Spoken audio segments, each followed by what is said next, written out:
The following audio comes from the National Disciple Making Forum by discipleship.org. The theme was relationships, and Navigators Church Ministries led a track called Disciple Making Relationships, Get Real and Go Deep. They've provided our listeners with a short free PDF resource called The Start Small, Go Slow Strategy, which leads readers through a pastor's journey to building a disciple-making culture. It's available for free at discipleship.org/navigators. That's discipleship.org/navigators. Now here's today's track session. Hello, my name is Justin Gravitt. I'm glad to see you here. I come from Dayton, Ohio. Anyone go on an airplane to get here? Those start in Dayton, Ohio, which you guys probably realize, and lots of other things I won't bore you with. It's my family. I'm a husband of one, father to four, and we have a busy time at our house. If you are here, I figure you're here for one of a few different reasons. One is you're here because you kind of self-identify as someone who is relationally challenged, somebody who's not a people person. When you read that and you thought, wonder what that's about. I want to check that out. Others of you maybe realize, well, I am kind of a people person, but I have people close to me that are not. And I'd like to learn a little bit more about them and maybe how to help them. And then there's others of you that maybe you were told to come to this. And you're trying to figure out, well, why am I here? I hope not, but maybe, right? I fit into most of those categories. So I've been awake to the fact that I am a non-relational person for about 20 years. I am an introvert. We're going to talk about what that means. But for the longest time, I didn't have any people sense at all. And what I realized was that was holding me back after relationally hitting my head against a lot of people, causing pain, causing myself pain. I realized there was a problem. And you know, that's true for many of us, isn't it?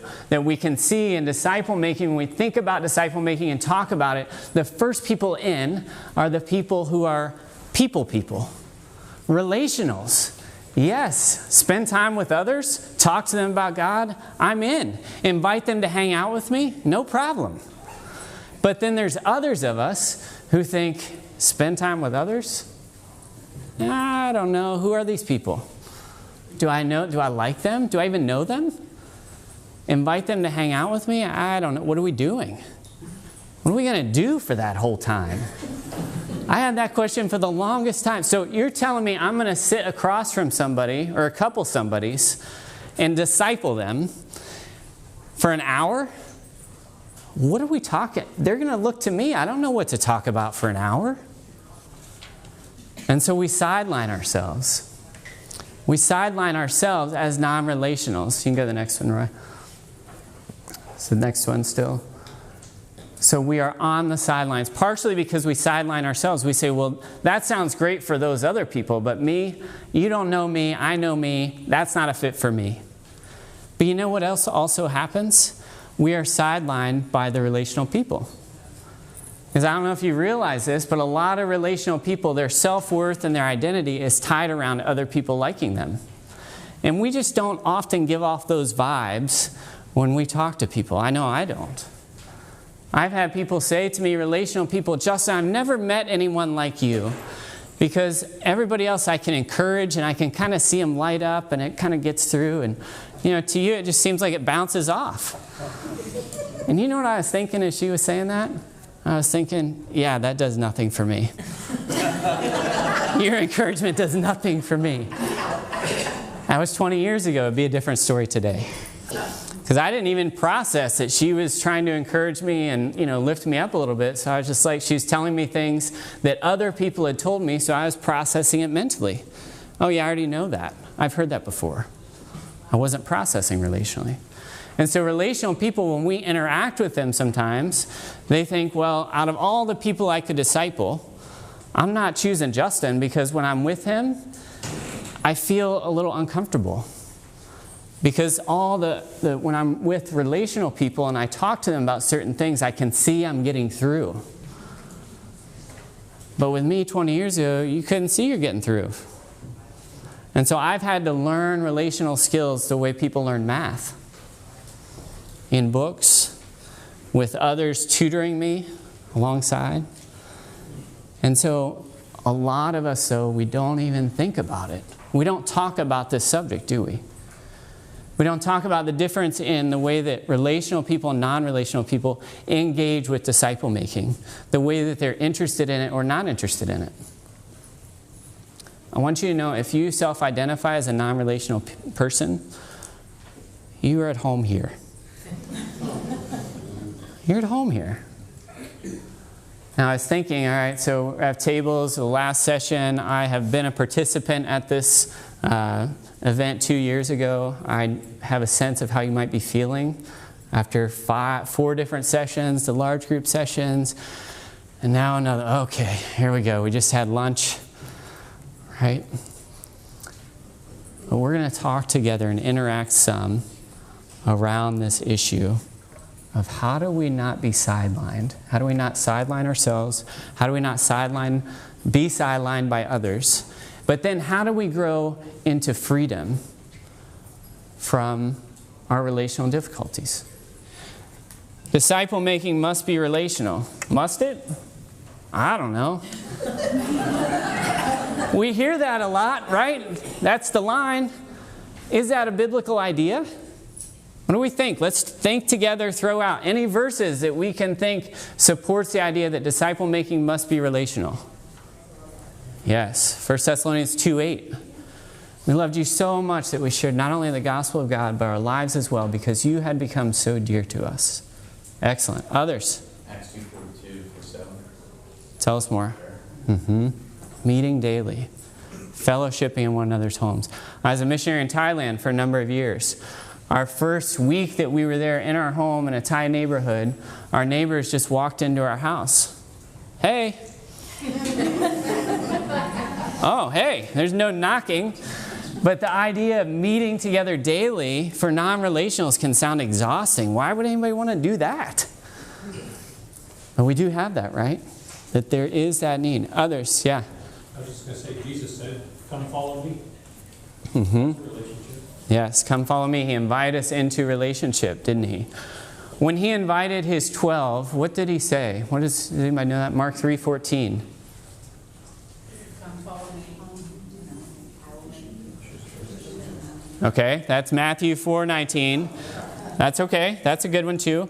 Mark 3:14. He appointed 12, designated them apostles, that they might be with him, and that he might send them out to preach. Because what Jesus does in disciple making is he invites us into relationship before he sends us out to task. Or to mission is a more comfortable word. Okay? And so yes, it must be relational, which is precisely the problem for those of us who identify as non-relational.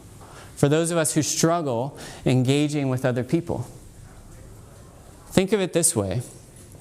God has asked us to do 2 things. You can boil it all down, there's 2 things. Love God, love others.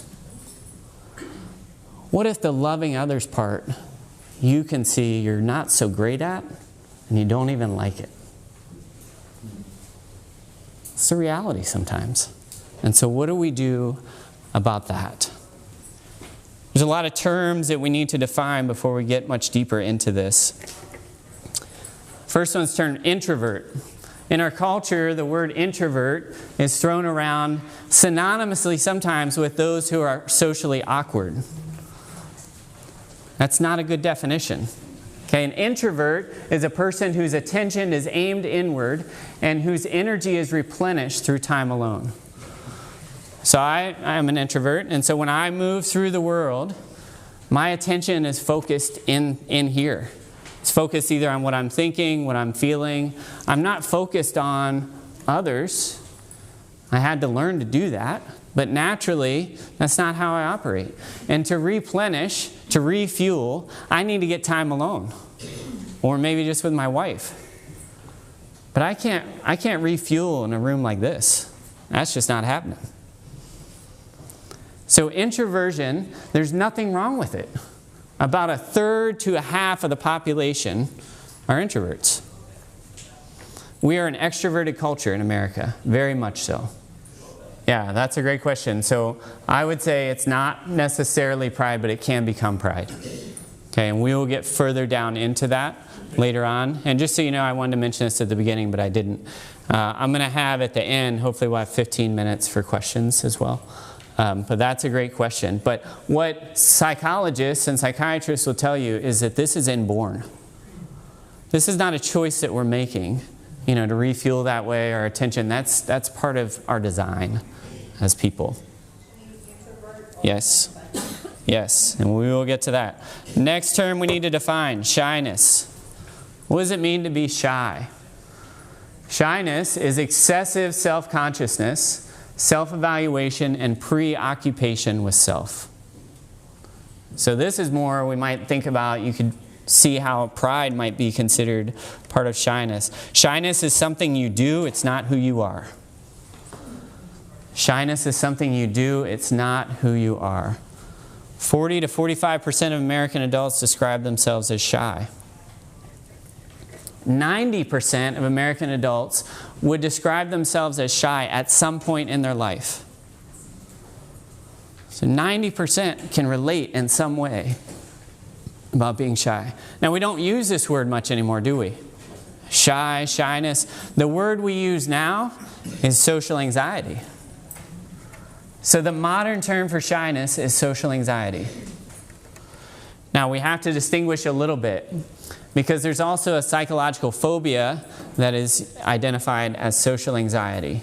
That affects only about 2% of the population, and those people would not be here. These people that are suffering with that problem have trouble going to the store and making a purchase. They have trouble just engaging in everyday life. But commonly, we use the word social anxiety to refer to shyness now. And so we need to define all these terms to get to where we're going to go together today. But let's think about the difference between shyness and being an introvert. If you see, shyness is the fear of social disapproval or humiliation, while introversion is the preference for environments that are not overstimulating. There were some of you in the room that when I said, let's just sit in silence for a few minutes, that loved that. And thought, finally, some peace and quiet around here. Right? Because we prefer environments that are not overstimulating. Shyness is the fear. Okay? Next, if you see two people standing at a wall at the party, any party, two people on the wall, the introvert is there because he wants to be. The shy person is there because he feels like he has to be.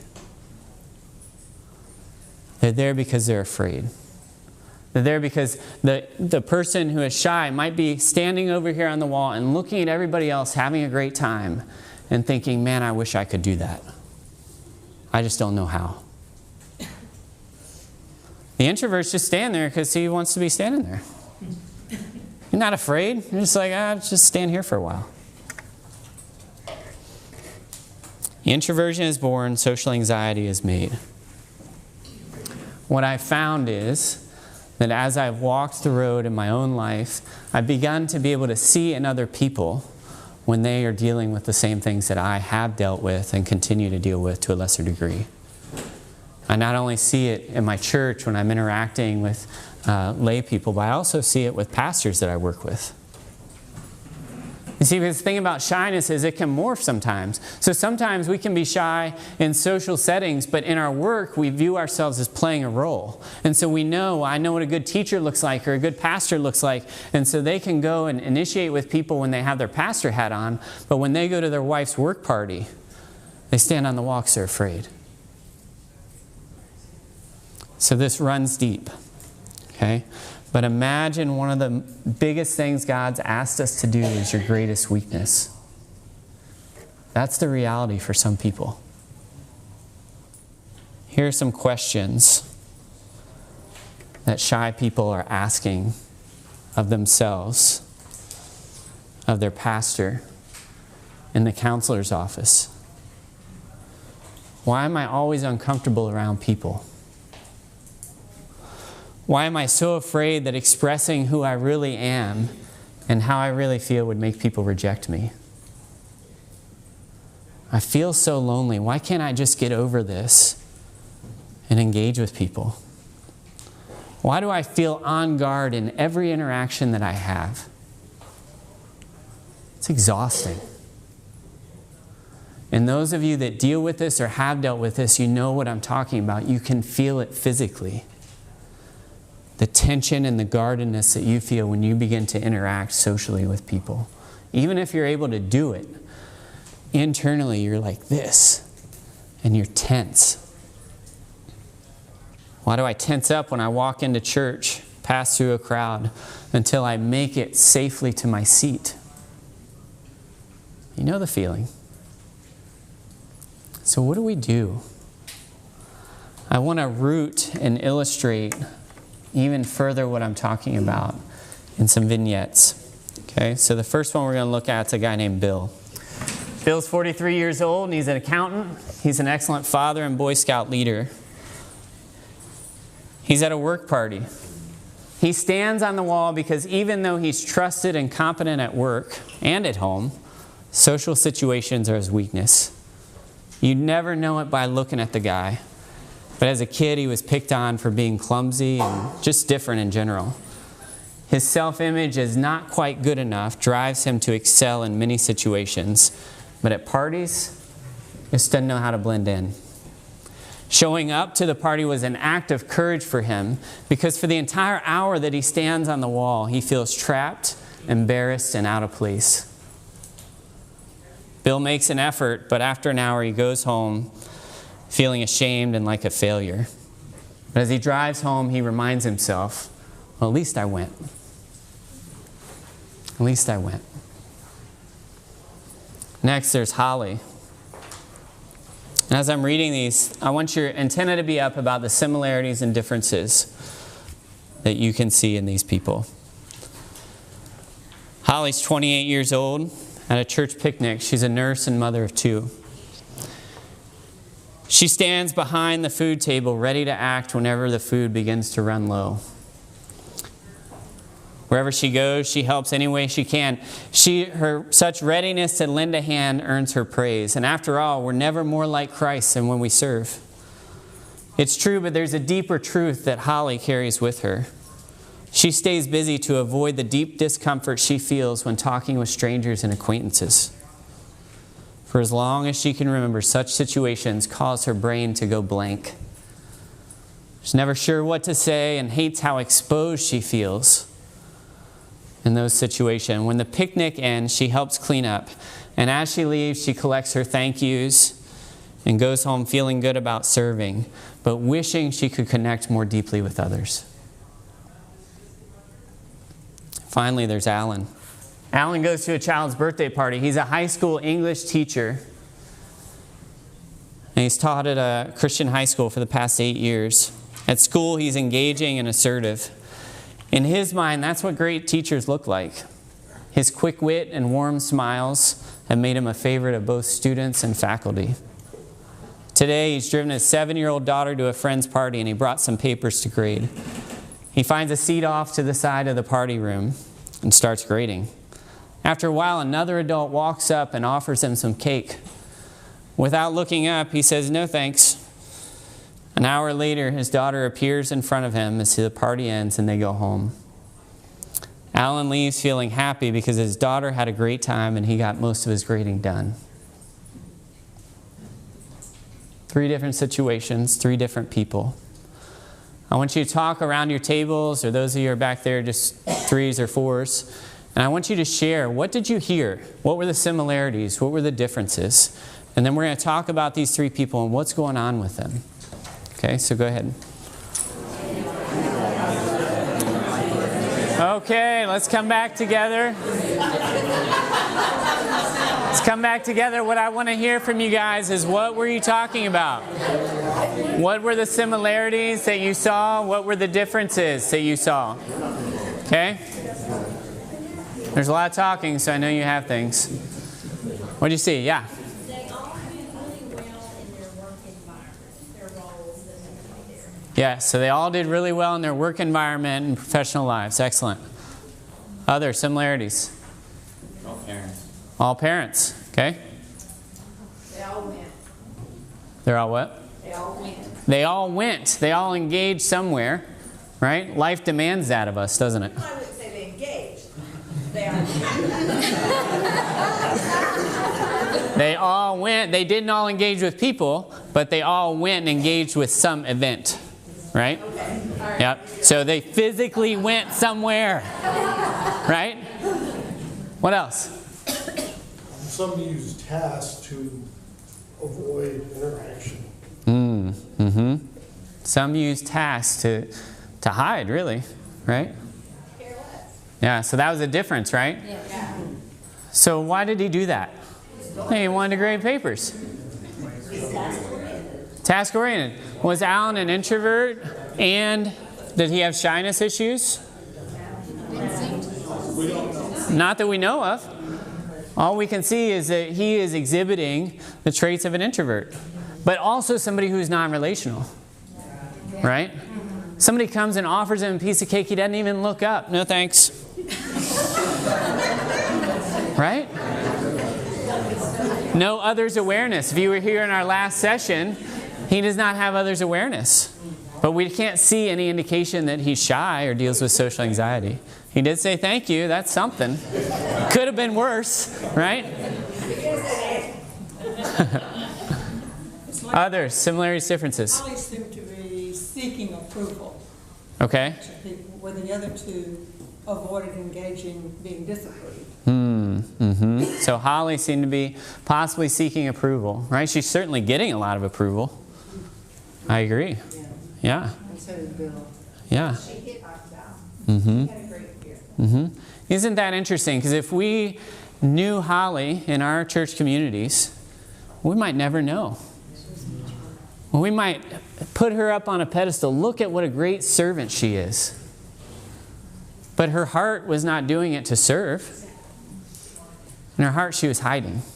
I think there are lots of Hollies in a church environment. I think you're right. Yeah, I think there are a lot of Hollies in a church environment.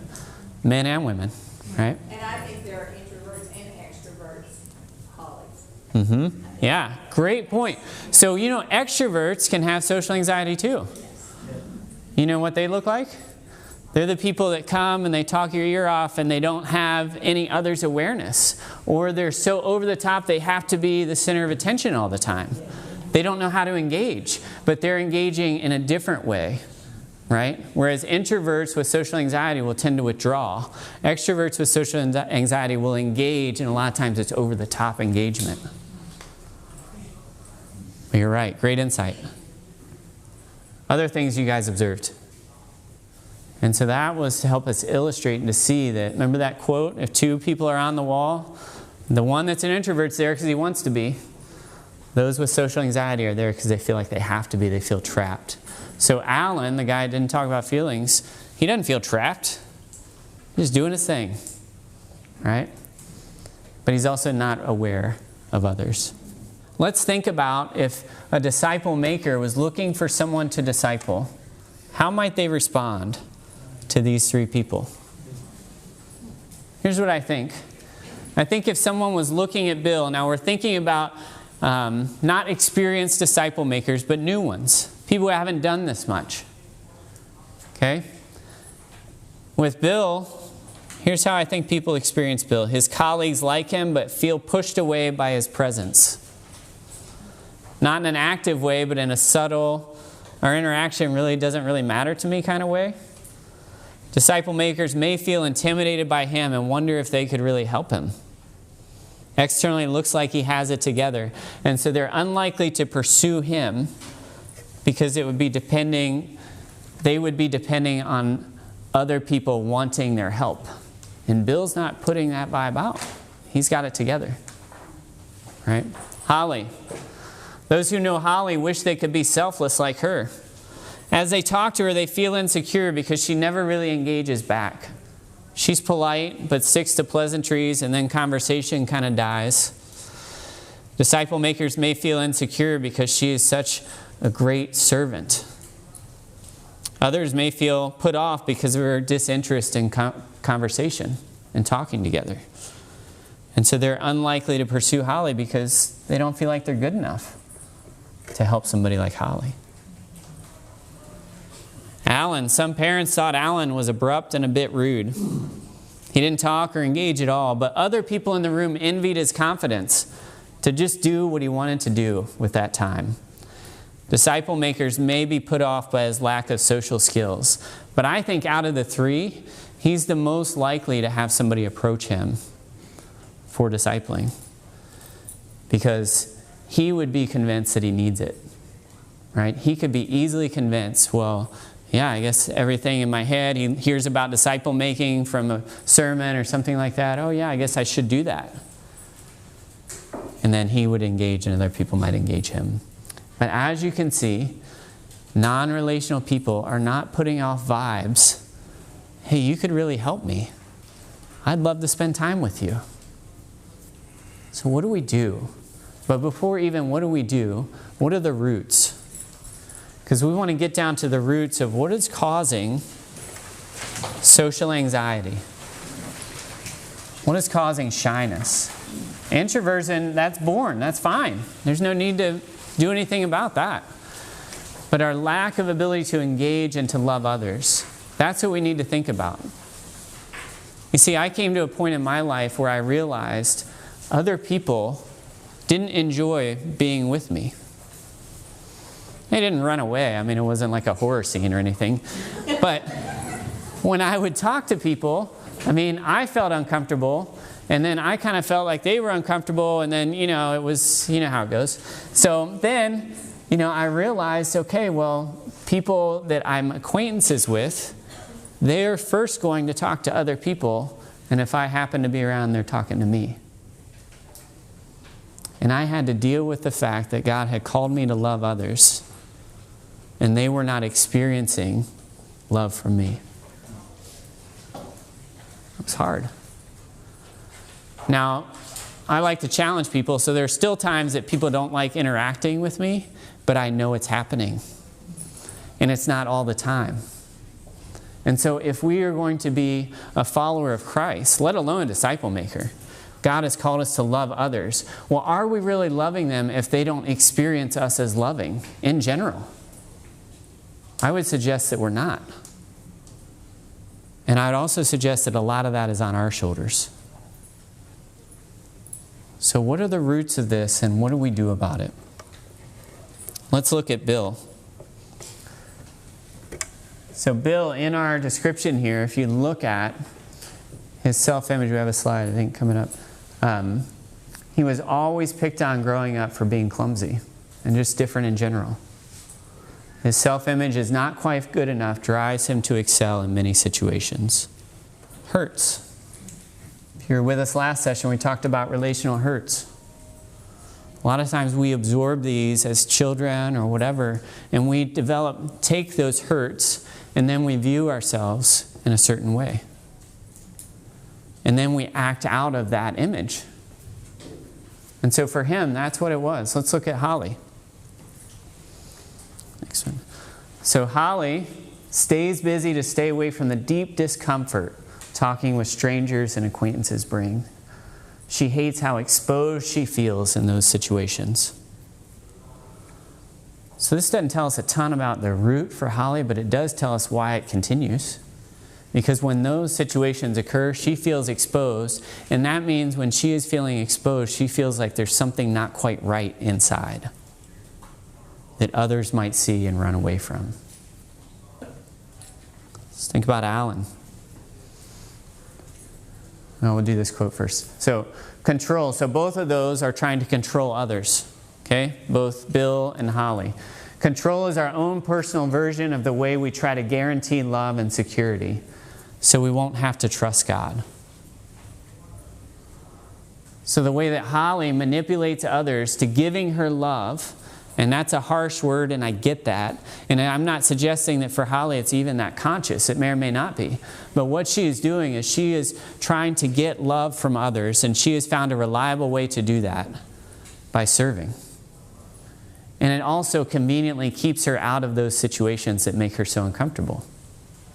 And so for her, it does exactly what she wants. It keeps me from having to engage in those discomforting situations. And it also gives me love from other people. So she's controlling and manipulating. For Bill, he's getting that at his workplace. He's doing an excellent job, right? That's his goal. And so that others can look at him and think, man, he's really good at this. And they give him praise for being an excellent accountant. And so we manipulate people, sometimes even when it looks like we're trying to serve them. We're not, we're serving ourselves. So these are the roots. Alan, we talked about Alan.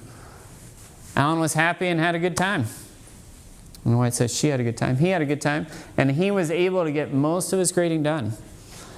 Alan doesn't have a shyness issue, as we said. He has an awareness issue, social awareness, others' awareness. Hurts impact our image. Next one. Impact who we are. And we have a choice. Everybody on the planet has a choice. When we engage with others, are we engaging out of fear or out of love? Those are your two options. Fear or love. And it just so happens that these are two of the most common biblical themes. Do not fear. Do not be afraid. I'm with you. Over and over and over again. Love others. Love one another. As I have loved you, so you must love one another. The golden rule. We need to go to the platinum rule. Golden rule, treat others the way you want to be treated. If we did that, we would just say, we'll leave them alone, because we want people to leave us alone. Just let them be. But as non-relationals, we have to go to the platinum rule. We have to love them the way that Jesus loved us and continues to love us. That's what we have to do. Because every time we engage somebody, and you can feel it, if you're non-relational, you can feel the tension. And you have to identify that, and we're going to get to in just a second, what do we do specifically? How do we help move out of this? But when you feel it, that's your antenna, that's your cue. I'm relating out of fear right now. God, help me relate out of love. 1 John 4:18. There is no fear in love, but perfect love drives out fear, because fear has to do with punishment. The one who fears is not made perfect in love. We are imprisoned by our fear. When we relate out of fear, we remain in that prison. When we begin to relate out of love, we take steps out. And much like prisoners who've been locked up for a long, long time, when they step out, they're unsure. They're apprehensive. What is this going to be like? Spiritual maturity cannot exist apart from relational maturity. It cannot. We have missed this in the church. We identify spiritual maturity as knowledge or doing. All right, so at the top of that sheet that you guys have, first one, it says, spiritual maturity is revealed more by our relating than by our knowing or our going. When I'm in social settings, church social settings especially, I love to do that with the pastors that I work with, because I learn about who they are really. Not what they know, not all the ways they serve other people, but how are they engaging with people? Are they engaging out of fear or out of love? And I can see it because of my path and what God's done. How do we help those who are struggling? 3 things. First one is awareness. We have to recognize that shyness is what we do, it's not who we are. Otherwise, we're stuck. If it's who I am, I'm stuck, I can do nothing about it. But God didn't create us that way. He created us to engage and love others. The first thing we have to do is become aware of it. And when I help pastors and others begin to take steps towards freedom in this, first step is I have to help them become aware. Some of them are like Alan, they're not aware at all. And so I ask questions. And tell me about, at that picnic, what did you do? Who'd you talk to? Oh, I was busy keeping things going, this, that, and the other. Oh, interesting. Is that what you normally do? I do what needs to be done. Huh. Okay. And so we begin to talk. What about other situations? And so those that we're discipling, if we want to know who they are, we need to experience them in different situations so that we can see that. I cannot see that when I just meet with somebody across the table at the same place every other week. So I got to go be with them in things that I'm doing or things that they're doing. The other thing we need to help them become aware of is the why for them. So just like we saw for Bill, he is made fun of. Holly doesn't like how she feels. For me, the guy that helped me first in this, he said, Justin, I realize that you don't really talk to people at our large group meeting. Why is that? And I said, I don't like small talk. It's kind of pointless. He said, what do you mean? I said, well, I'm supposed to ask them, how are you doing? I don't really care. They're going to ask me. So I said, they're going to ask me how I'm doing. They don't really care. It's just this game that we play, and I'd just rather not play it. And so I didn't play it. And he said, Justin, have you ever thought that maybe you could help somebody by engaging them and asking them that question? I said, no, I have never thought about that. So I've not been in that situation other than on the student side. So as a student, college, you get participation grades. I didn't care. I'm like, all right, you dock me 20%. That's fine. Just do whatever. So I don't know. That's a good question. I'm not the guy to answer that one.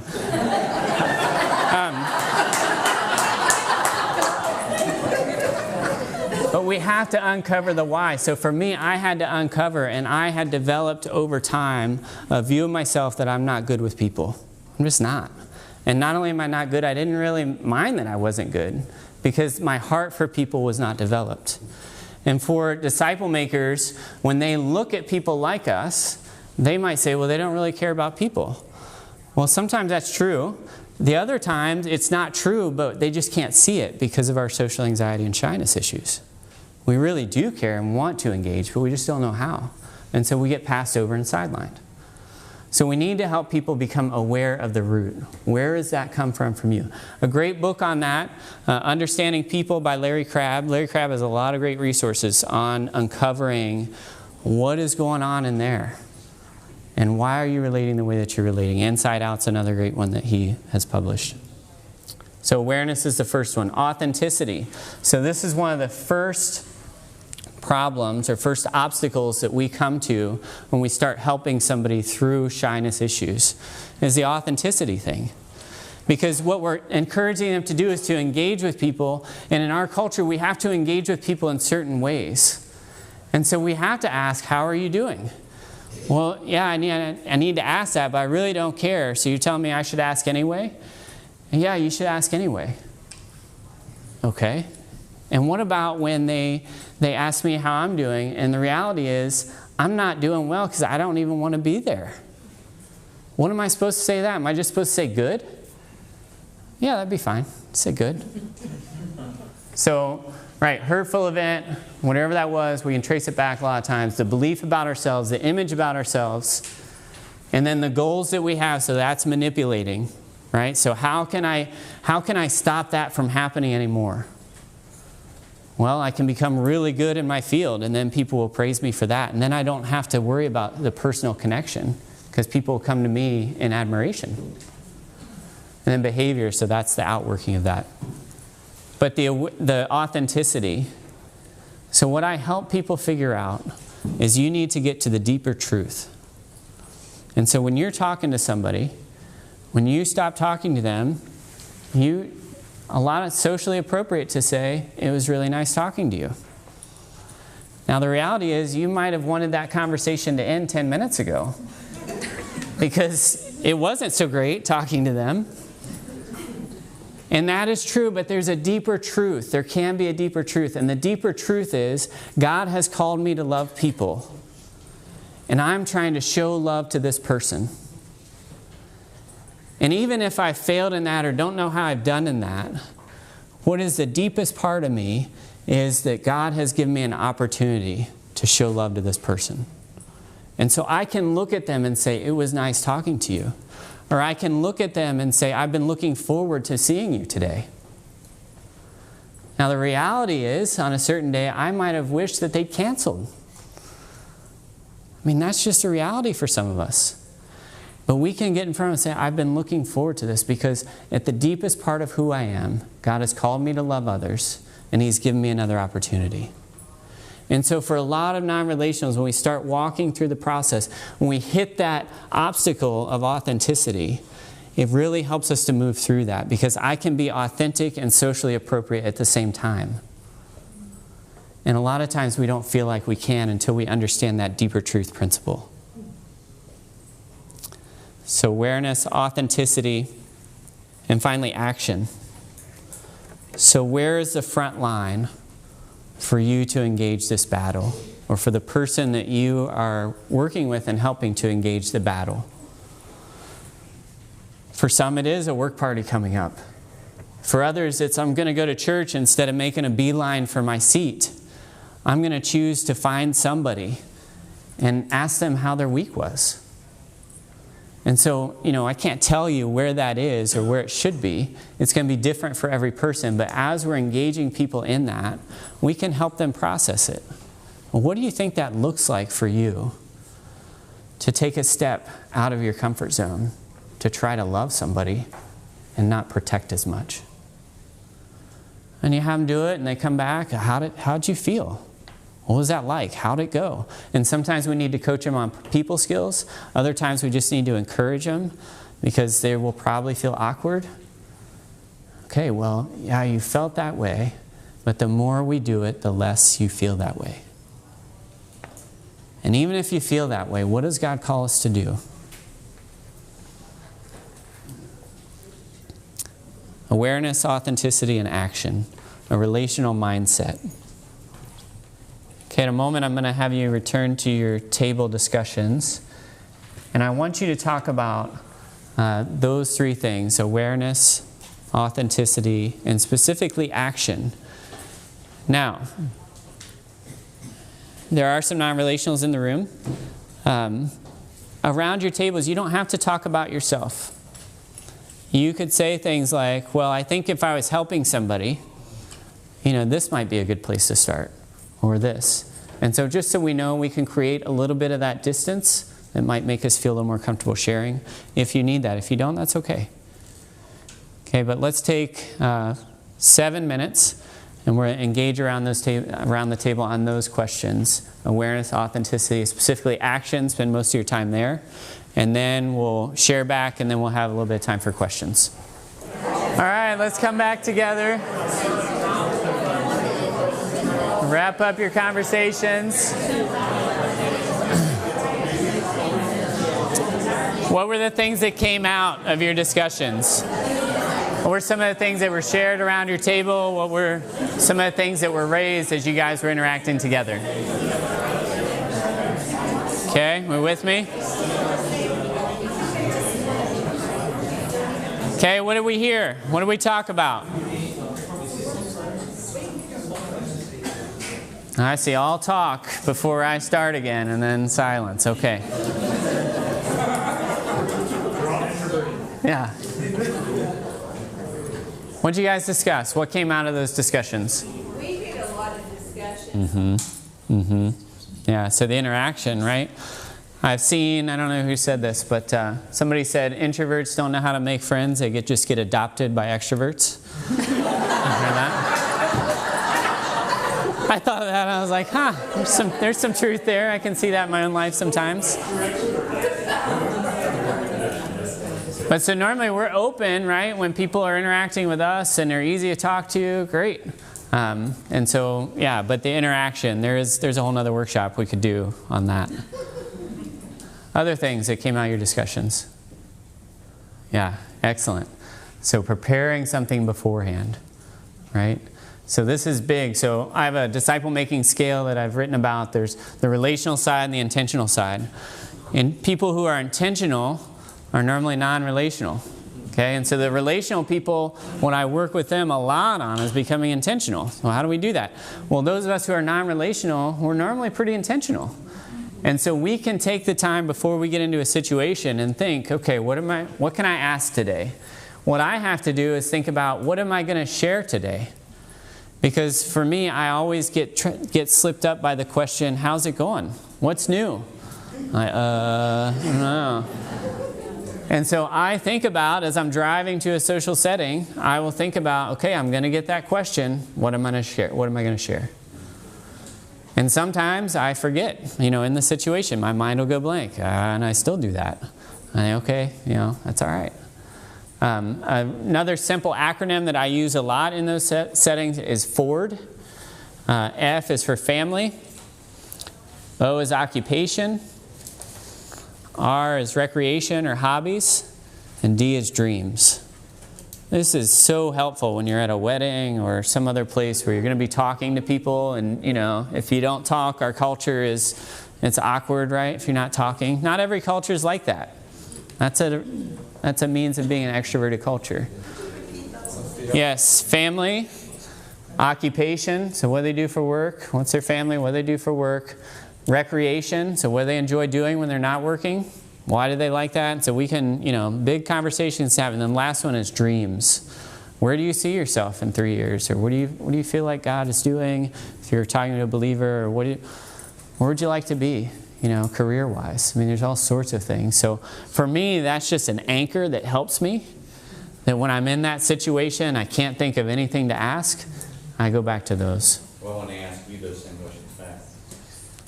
What? Say that again? Whenever they say, well, what about you? And they ask you the same question back. Right, that's great. So I actually like that now because so what I find is people are either askers or talkers. I'm very comfortable asking. I'm less comfortable talking, and I'm really bad right now. This is one of the things I'm currently working on. But I'm really bad at just sharing things when somebody hasn't asked about it. My dad and I are complete opposite.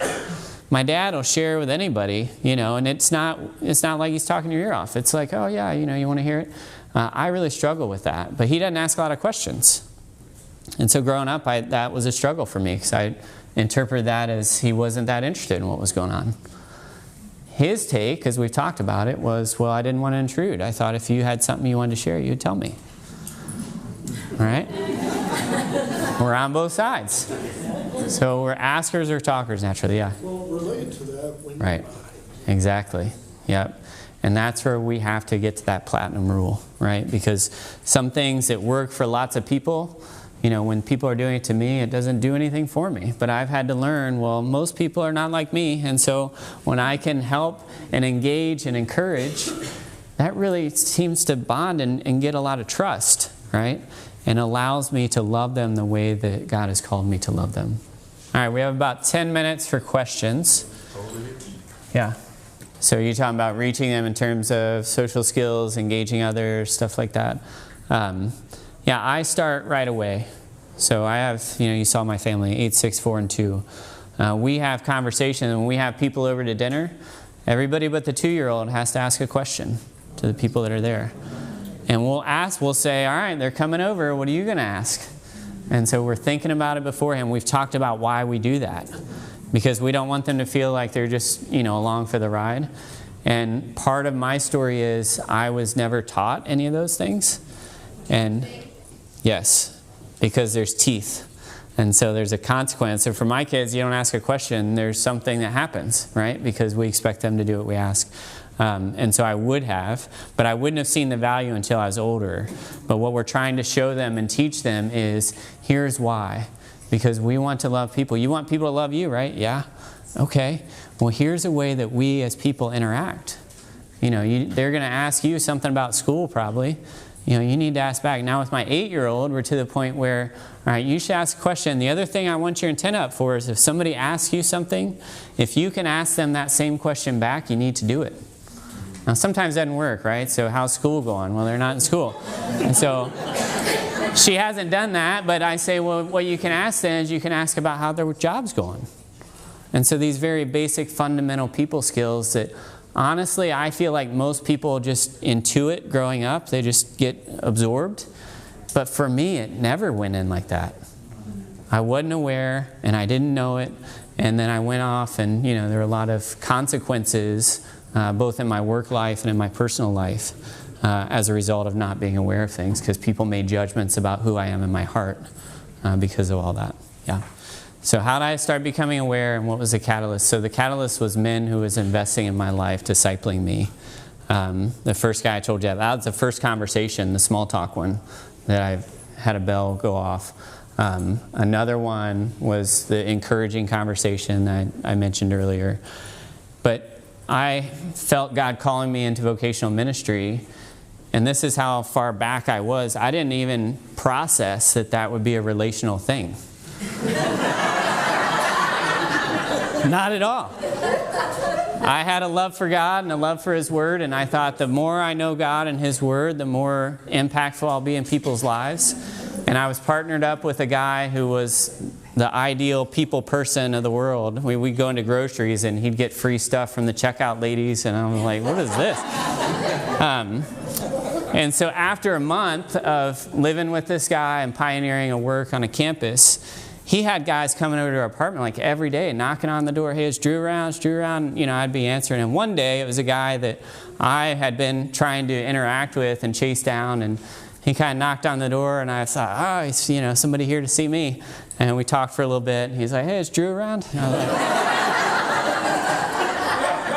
but what Drew would say to me was, he would say, man, I wish I knew the Word like you.